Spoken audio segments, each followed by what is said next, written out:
अभिवादये अहमस्मि नारायण दत्तमिश्रः। अत्र भवतां स्वागतम् एतस्मिन् डीडी न्यूज़ वार्ता प्रसारणे। आदौ प्रमुखाः वार्ताः। प्रधानमन्त्री नरेन्द्र मोदी गुजरात राज्यस्य द्विदिवसीये प्रवासे अद्य दाहोद भुज इत्येतयोः स्थानयोः 77,000,कोट्यधिकरूप्यकात्मिकीनाम् अनेकासां विकासपरियोजनानां प्रधानमन्त्री कुर्यात् शिलान्यासं लोकार्पणं च।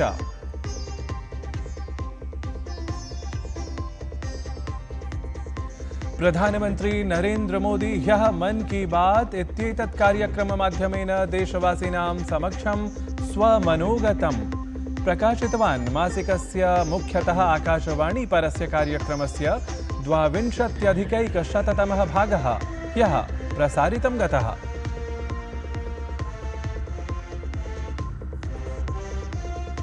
जागतिके अर्थव्यवस्था क्षेत्रे पुनरेकवारं जगति भारतस्य डिण्डिमघोषः गुञ्जायितः। विशेषज्ञैः उक्तं चतुर्थक्रमे सर्वथा बृहत्तमार्थव्यवस्थारूपेण भारतस्य स्थितिः। प्रधानमन्त्रिणः मोदिनः दूरदर्शिनेतृत्वस्य दृढप्रशासनस्य च परिणामः इति।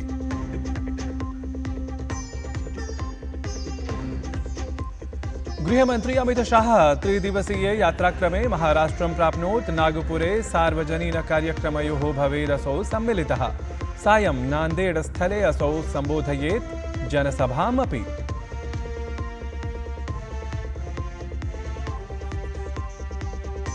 अथ महाराष्ट्र कर्णाटक गोवा राज्येषु अभवत् प्रावृषः प्रवेशः।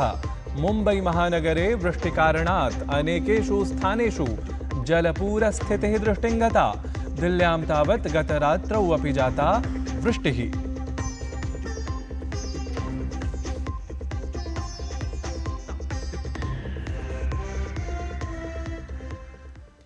प्रधानमन्त्री नरेन्द्र मोदी अद्य गुजरात राज्यस्य द्विदिवसीय यात्रार्थं प्रस्थानं कुर्यात्। यात्राक्रमे प्रधानमन्त्री दाहोद इत्यत्र लोकोमोटिव् इत्येतस्य विनिर्माण संयन्त्रं राष्ट्राय समर्पयेत्। अथ विद्युत् सञ्चालितद्वयं लोकोमोटिव् इत्येतदपि हरितध्वजप्रदर्शनपुरस्सरं प्रवर्तयेत्। एतेन सह प्रधानमन्त्री दाहोद इत्यत्र प्रायः 24,000,कोटिरूप्यकात्मिकीनाम् अनेकासां विकासपरियोजनानां शिलान्यासं लोकार्पणं च कुर्यात्। सायङ्काले च असौ भुज इत्यत्र 53,50,000,कोट्यधिकरूप्यकात्मिकीनाम् अनेकासां विकासपरियोजनानामपि शिलान्यासं लोकार्पणं च कुर्यात्। तत्रैव श्वः मङ्गलवासरे प्रधानमन्त्री गान्धीनगरे गुजरात नगर विकासस्य 20 वर्षपूर्तिसमारोहे सहभागं करिष्यति। अथ ऐषमः नगर विकास वर्षस्य शुभारम्भमपि करिष्यति।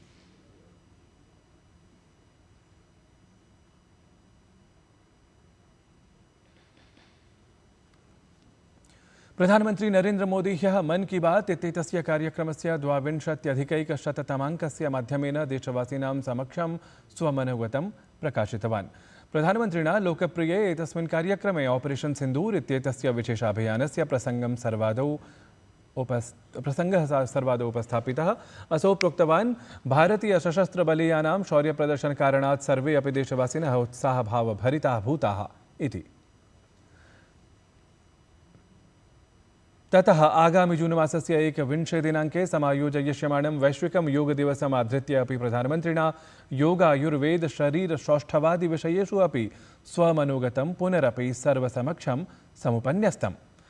पूर्वोत्तरदिग्वर्ति भारत विकास कृषि क्षेत्रगत प्रविधि प्रवर्धन शिल्प संवर्धनादि विषयान् समेत्य प्रधानमन्त्री मोदी गुजरात राज्यस्य गिरक्षेत्रे सिंहानां सातत्येन संख्यावर्धनमपि सहर्षं सूचितवान्।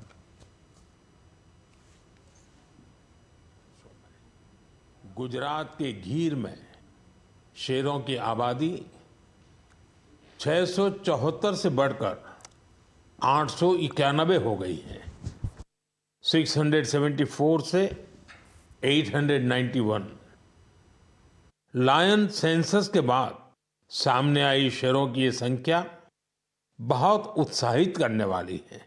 एशियाटिक लायन की आबादी में बढ़ोतरी ये दिखाती है कि जब समाज में ओनरशिप का भाव मजबूत होता है तो कैसे शानदार नतीजे आते हैं। कुछ दशक पहले गिर में हालात बहुत चैलेंजिंग थे, लेकिन वहाँ के लोगों ने मिलकर बदलाव लाने का बीड़ा उठाया। वहाँ लेटेस्ट टेक्नोलॉजी के साथ ही ग्लोबल बेस्ट प्रैक्टिसेस को भी अपनाया गया। इसी दौरान गुजरात ऐसा पहला राज्य बना जहाँ बड़े पैमाने पर फॉरेस्ट ऑफिसर के पद पर महिलाओं की तैनाती की गई। आज हम जो नतीजे देख रहे हैं उसमें इन सभी का योगदान है। वाइल्ड लाइफ प्रोटेक्शन के लिए हमें ऐसे ही हमेशा जागरूक और सतर्क रहना होगा।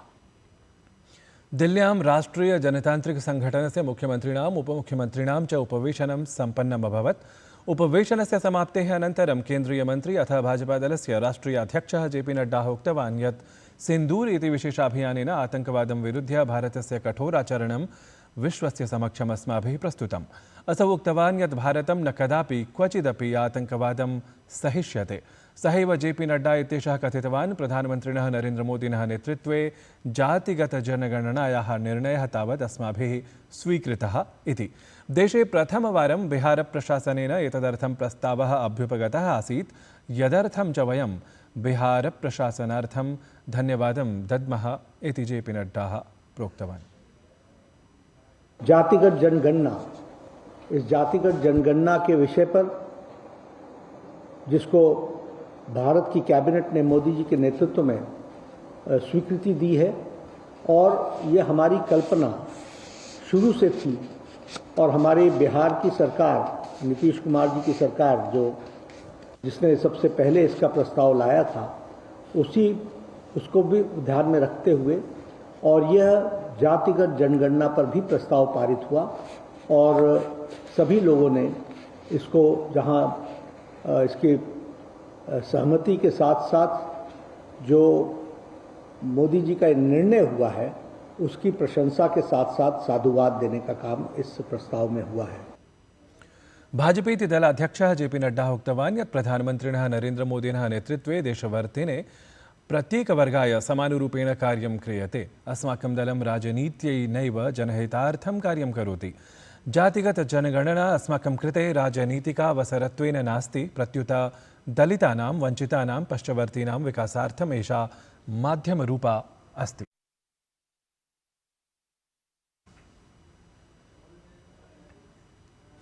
भारतं जापानदेशं पृष्ठीकृत्य साम्प्रतं जगति अर्थव्यवस्थाक्रमाङ्के चतुर्थस्थाने राजमानमस्ति। नीति आयोगस्य मुख्यकार्यपालकाधिकारी BVR सुब्रह्मण्यम् इत्यसौ एतस्मिन् विषये विशिष्य संसूचितवान्। तेन नीत्यायोगस्य शासनपरिषदः 10म्याः गोष्ठ्याः समापनात् पश्चात् प्रोक्तं यत् भारते आर्थिकं परिदृश्यं सम्प्रति सर्वथा आनुकूल्यं भजमानमस्ति।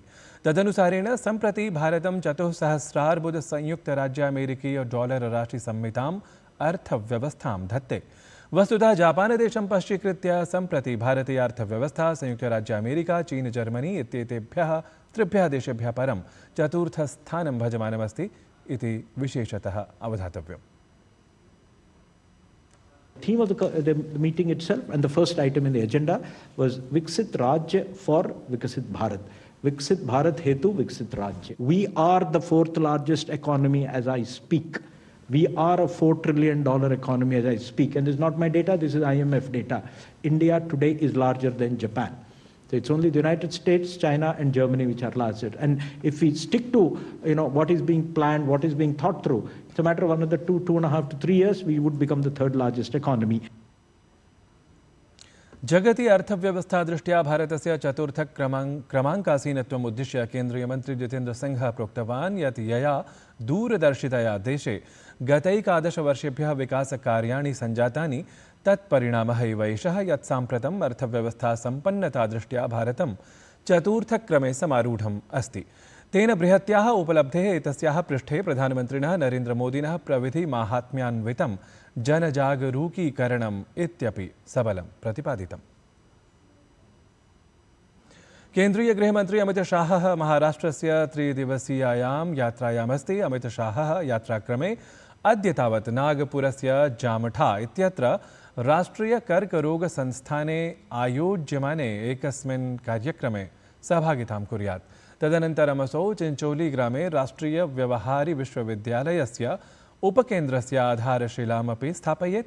नागपुरस्य अनन्तरम् अमितशाहः नान्देडस्थलं सम्प्राप्य महाराष्ट्रस्य पूर्वमुख्यमन्त्रिणः वसन्तराव नाईक इत्येतस्य प्रतिमायाः अपि अनावरणं कुर्यात्। अनन्तरं तत्रैव असौ एकां जनसभामपि सम्बोधयेत्।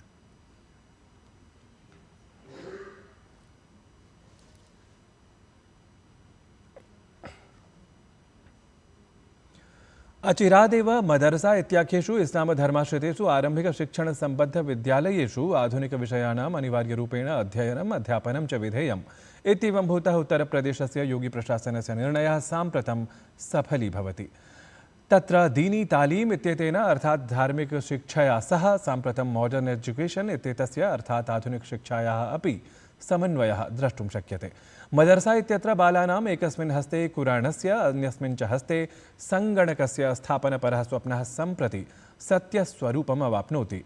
एतस्मिन्नेव विषये उत्तरप्रदेशस्य अल्पसङ्ख्यककल्याणराज्यमन्त्री दानिश आजाद अंसारी इत्यसौ सर्वं सूचितवान्।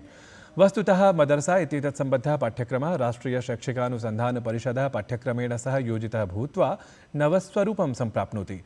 यतः 15 लक्षसङ्ख्याकेभ्यः अपि अधिकछात्रेभ्यः यथायुगम् इतोपि उचितशिक्षणं लब्धं भवेत्। दिल्ल्याः आरक्षिबलम् अवैधप्रवासिनां विरुध्य कठोराचरणं कुर्वत् नवसङ्ख्याकान् बाङ्ग्लादेशवासिनः नागरिकान् निगडितवत्। एते सर्वे अपि जनाः वैधपत्राणि विना दिल्ल्यां निवसन्तः आसन्। आरक्षिविभागः एतेषां विषये गुप्तसूचनां प्राप्नोत्, यस्य अनन्तरं कृते सहसान्वीक्षणे एते जनाः निगडिताः। प्रारम्भिकान्वीक्षणे एतत् ज्ञातं यत् एते दीर्घकालतः राजधान्यां वसन्तः आसन् इति। महाराष्ट्र-कर्णाटक-गोवा राज्येषु प्रावृषः प्रवेशः अभवत्। दक्षिणवर्तिभागे बहुषु स्थानेषु वृष्टिः जायमाना। मुम्बै महानगरे वृष्टिकारणात् अनेकेषु स्थानेषु जलपूरस्थितिः अवलोकिता। अन्यच्च दिल्ल्यां गतरात्रौ अपि वृष्टिः जाता।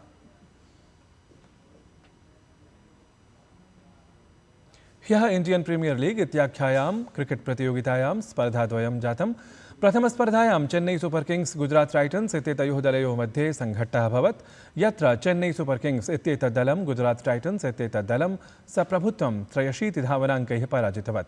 तत्र स्पर्धाक्रीडकरूपं सम्मानं डेवाल्ड ब्रेविस इत्यसौ अवाप्तवान्।